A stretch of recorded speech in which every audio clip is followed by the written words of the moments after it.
Hello everyone, welcome to SB Scholars Academy. If you are preparing for the NTA, UGC, NET, JRF, ICR, NET, SLET, TGT, PGT, TET, Home Science 2020, then you can subscribe our channel and click on the bell icon so you will be get notified when we will update any information. This channel is especially run by the professional expert. If you have any query regarding the study material live classes, you can also contact us. Mail ID or WhatsApp number is given in the description box. You can check from there.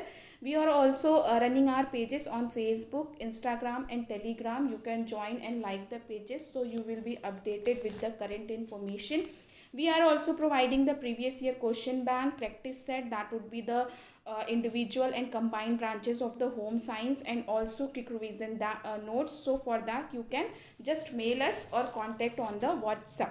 So today we will talk about the very important topic, that is the NTA UGC NET or ICAR NET or ASRB NET. Okay, fine. Very students are very confused regarding that. What is the NTA UGC NET? What is the ICAR NET, ASRB NET? So before starting the anything, I just want to be clear one thing. When I am talking about the ICAR NET and ASRB NET, that is the only one exam. There is no difference between the ICAR and ASRB NET. That would be called by the different name for the student, by the students actually.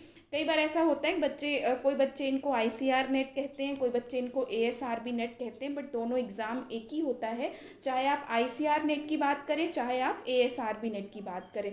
और अगर हम NTA UGC net की बात करें तो UGC चूँकि अब इसको कंडक्ट नहीं कराता है, ये हमारी पुरानी एजेंसी थी जो NTA UGC net exam conduct करवाती थी, but now it is held by the NTA, that is the national testing agency.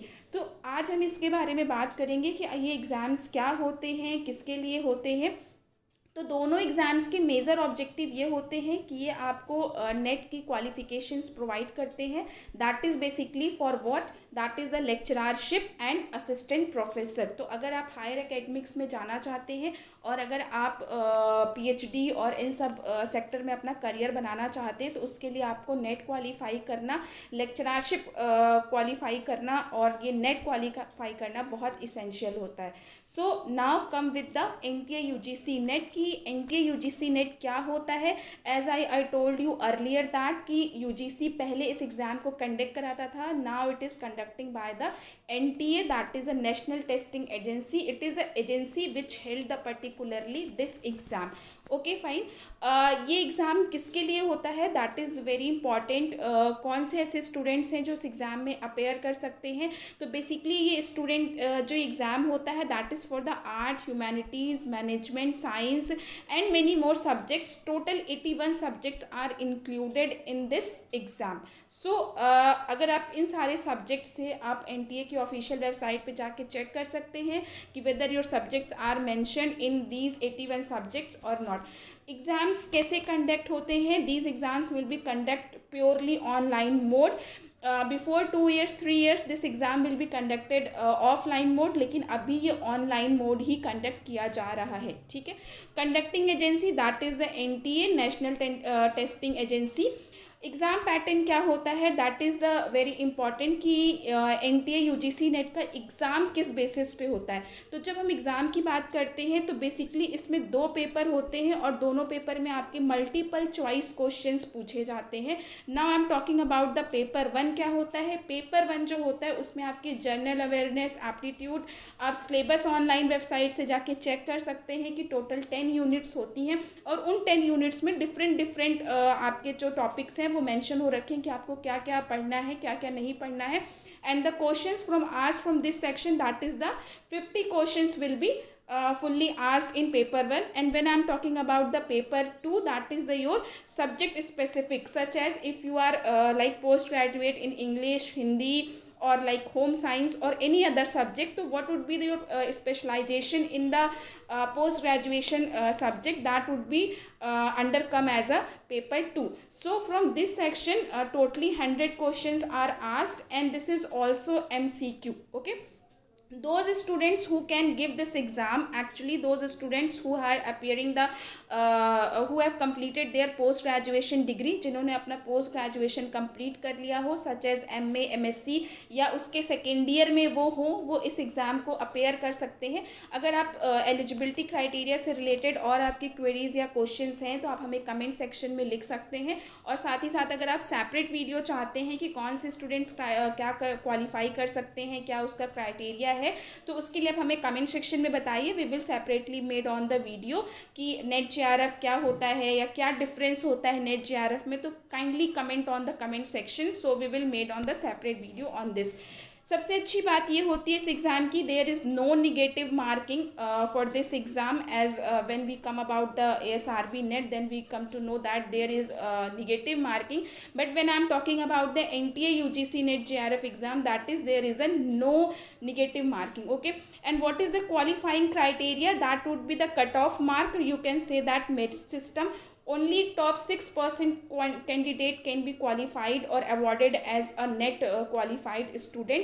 इसमें एक चीज़ और आती है, that is the JRF, जिसको हम बोलते हैं junior research fellowship.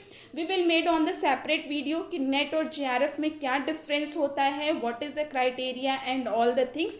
But firstly we will talk about the net because it is very important from the basic level. तो पहले आपको नेट के बारे में जानना बहुत ज़रूरी है।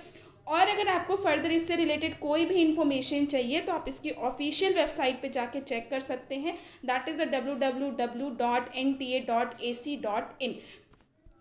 Now come to the another topic, that is the ASRB net and ICR net. So सबसे पहले you have must know that what is the full form of the ASRB and ICR, why we are calling it ASRB or ICAR net.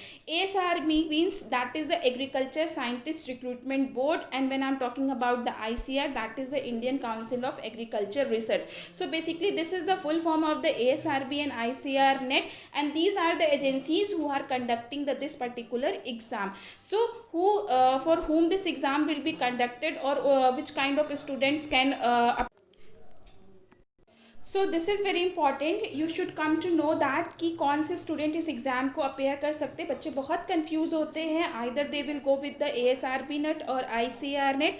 सो जो लोग अपना career basically state agriculture universities में या अगर अलग किसी और agriculture universities, central agriculture universities में या एग्रीकल्चर फील्ड में अपना करियर बनाना चाहते हैं, तो बेसिकली ASRB नेट और ICAR नेट उनके लिए होता है। सिमिलरली जैसे आपका NTA UGC नेट एग्जाम जो ऑनलाइन होता है, this exam will be also held in the online mode. Conducting agency that is the ASRB, as I will discuss it earlier about that. अब यहाँ पे डिफरेंस क्या है कि इसमें सिर्फ पेपर एक ही होता है जो कि आपके सब्जेक्ट से रिलेटेड होता है, which is related to the your specialisation, and the subject will be preferably under as a agriculture subject. तो जितने भी एग्रीकल्चरल सब्जेक्ट होते हैं वो सब्जेक्ट इसके अंदर आते हैं, इसके अंदर और सब्जेक्ट्स नहीं आते हैं, लाइक ह्यूमैनिटीज़, आर्ट्स या मैनेजमेंट के सब्जेक्ट इसके अंदर नहीं आते, इसमें सिर्फ और सिर्फ एग्रीकल्चर रिलेटेड सब्जेक्ट ही आते हैं। Now the question is that कि होम साइंस के स्टूडेंट्स जो एग्रीकल्चर यूनिवर्सिटी में नहीं पढ़े होते हैं वो इस एग्ज़ाम को दे सकते हैं कि नहीं दे सकते। Definitely you can give this exam either you are from the agriculture universities और नॉट। इसके भी कुछ क्राइटेरिया होते हैं जिसके ऊपर हम क्राइटेरिया के ऊपर एक अलग से वीडियो बनाएंगे। और टिल दैट अगर आपको कोई भी क्वेरी है, कोई भी कन्फ्यूज़न है, you can ask in the comment section. कैसा एग्ज़ाम पैटर्न होता है, क्या पूछा जाता है इसमें टोटल आपके 150 क्वेश्चंस होते हैं, that is the multiple choice questions होते हैं, और ये बेसिकली आपको 120 मिनट्स यानी कि 2 आवर्स में करने होते हैं। इसमें सिर्फ और सिर्फ 1 पेपर होता है, ये चीज़ आप ध्यान रखिएगा, जो आपके सब्जेक्ट से ही रिलेटेड होता है। But the major thing that is important कि there is a negative marking, 1/3 marks will be deducted from the for each incorrect answer. अगर आप कोई भी गलत आंसर करते हो तो उसके लिए आपका 1/3 मार्क जो है वो डिडक्ट हो जाएगा, आपकी जो भी टोटल मार्किंग होगी, और जितने गलत होंगे उतने 1/3 मार्क एक्चुअली डिडक्ट होंगे। तो it is little bit like difficult कि आप इस क्वेश्चंस को जो भी करो बहुत अच्छे से करो। क्वालिफाइंग क्राइटेरिया जो होता है, सिमिलरली इसके भी कट ऑफ मार्क्स होते हैं अकॉर्डिंग टू द कैटेगरी, हम इसके बारे में भी आपको बताएंगे. Till that if you have any question you can ask in the comment section. Like आपको कितने परसेंटेज लाना होता है, आप नेट क्वालिफाई होंगे और कितने परसेंटेज पे आपको क्या चीज़ें मिलेंगी. This is only for the net. There is no JRF like junior research fellowship. एक मेजर डिफरेंस ये होता है कि आप जब ICR नेट की बात करते हैं तो ये सिर्फ और सिर्फ आपकी नेट की एलिजिबिलिटी की बात करता है, और अगर हम UGC नेट JRF की बात करते हैं तो उसमें आपको फेलोशिप मिलने के भी चांसेस होते हैं. इसमें भी फेलोशिप के एग्ज़ाम्स होते हैं बट वो डिफरेंट होते हैं. फॉर मोर इन्फॉर्मेशन आप वेबसाइट जाके चेक कर सकते हैं, दैट इज़ www.asrb.org.in. अगर आपको कोई क्वेरी है आप कमेंट सेक्शन में प्लीज़ पूछिए. एक बहुत बड़ा कन्फ्यूज़न ये होता है कि which exam is the best, NTA UGC net JRF और ICR और ASRB नेट.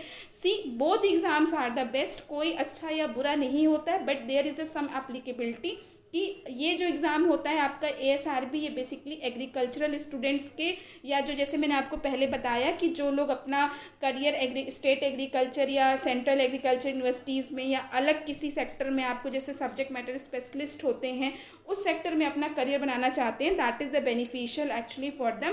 और NTA जो होता है वो आपको नेशनल लेवल पे होता है. Both are the at the national level.